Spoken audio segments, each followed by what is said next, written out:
Have you ever thought, I don't have all the answers. I'm not a teacher.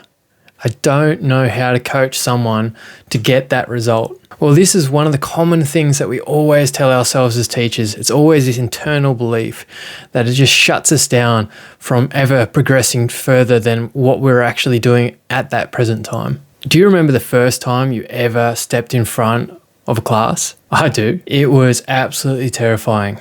I felt so anxious, so nauseous in my stomach that I was so underprepared. But when I actually got into that class, when I actually got in front of that group, all I can remember is just tripping over my words, trying to find any way to engage these students. But ultimately, they didn't care what I had to say. They didn't care about all of my degrees or all the expertise I had or anything that I really wanted to sort of teach them. What I actually figured out at the end of all of that was you've really got to figure out, what do they want? What do they need? They don't care about you in regards to your expertise, but rather they care about the result that they want to get. So, for example, if you're wanting to get more clients into your business or you're wanting to get more students into your course, that is your goal. It's not theirs. You need to get them from point A to point B.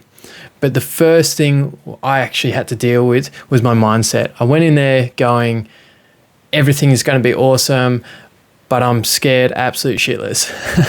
So how do you do it? How did I do it? I've got a few different things, but first I start with my physical presence or my state. What am I in? What kind of emotional, mental, and physical state am I actually in? First thing, label it, identify it. What is it? Once we've got that, then we can move into the next. So if you're feeling anxious that you're about to jump on this call or you're about to present an online course or you're about to do a mastermind or anything like that, label it. I'm feeling anxious about this.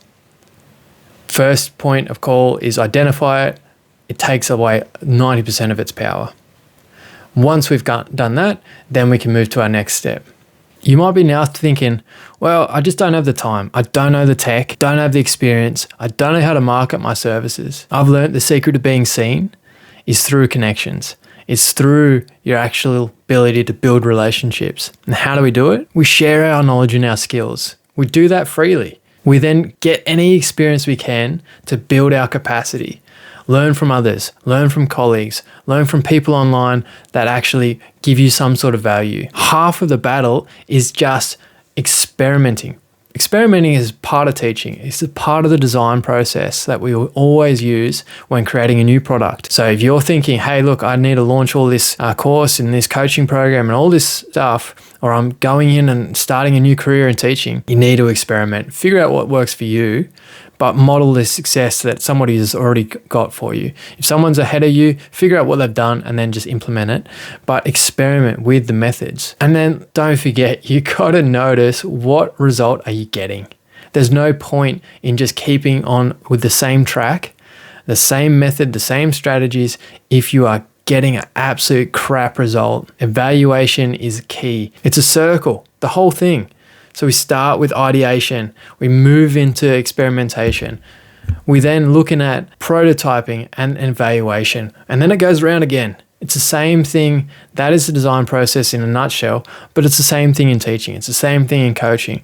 If we've got an idea, we're going to research it, we're going to test it or experiment with it. We're going to prototype those things. We're going to evaluate those successes or failures, and then we're going to go all around again until we've got the product that we are happy to deliver. So if you don't know how to actually build that connection with your clients, you don't know how to get them into the door, or you just don't know how to build the connection or rapport with your students once they're already there, well, you follow that framework. It's simple as that. You share your experience, you build on the experience by just doing the thing, you experiment with what you're actually doing on how you're delivering, and then you actually evaluate. Yes, this is working. No, it's not. You seek constructive criticism, constructive feedback, and you adjust accordingly.